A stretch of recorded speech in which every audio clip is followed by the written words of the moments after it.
ከኤርሚያስ ለገሰ ስለ ሀገር መስማት ደስ አይልም? እንደው ከመጽሐፍ ቅዱስ ኤርሚያስ ውጪ ደህና ሰው የገጠመኝ አይደለም።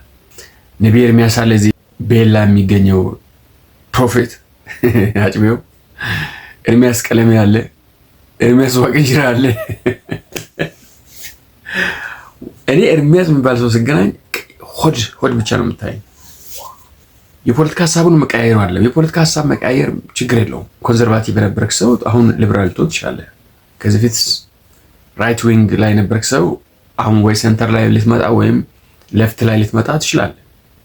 አእምሮ ሪዝን አውት አድርጎ የምትደርሰው ድምዳሜ ነው አይዲዮሎጂ እንድትቀይር የሚያደርገው።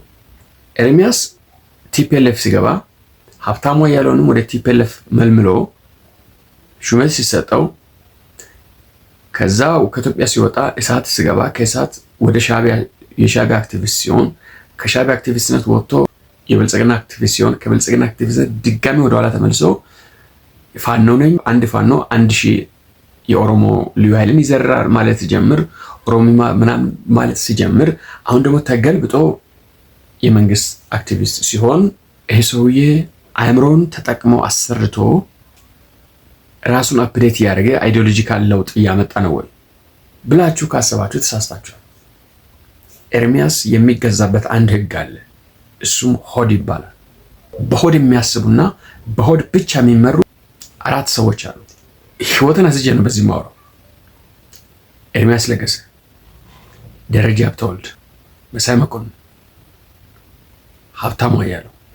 እነዚህ ሰዎች ከሆድ ውጪ የሚገዛቸው አይዲዮሎጂ የለም፣ የህዝብ ልዩና የለም፣ ፖለቲካ የለም፣ ምንም የለም። ቲፒኤልኤፍ ጋር ምንድነው ችግራችን?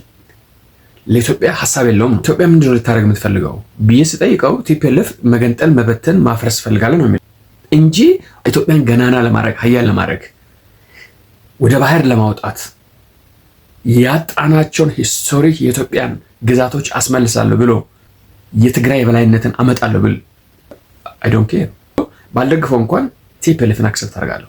ችግሩ ቲፒኤልኤፍ ምንድነው? ለኢትዮጵያ ምንም ፕላን የለውም። ስቲል ግን ቲፒኤልኤፍ አይዲዮሎጂ ነው። ኢትዮጵያን ማፍረስ አልፈልግም፣ ኢትዮጵያን እንደገና መገንባት ፈልጋለሁ ብሎ ቲፒኤልኤፍ ቢመጣሳ ከጎኑ የሚቆመው ነኝ። ኤርሚያስን ተፈጥሮ ግን ስለማውቅ መናገር ይችላሉ። ኤርሚያስ ኢትዮጵያን አይወድም።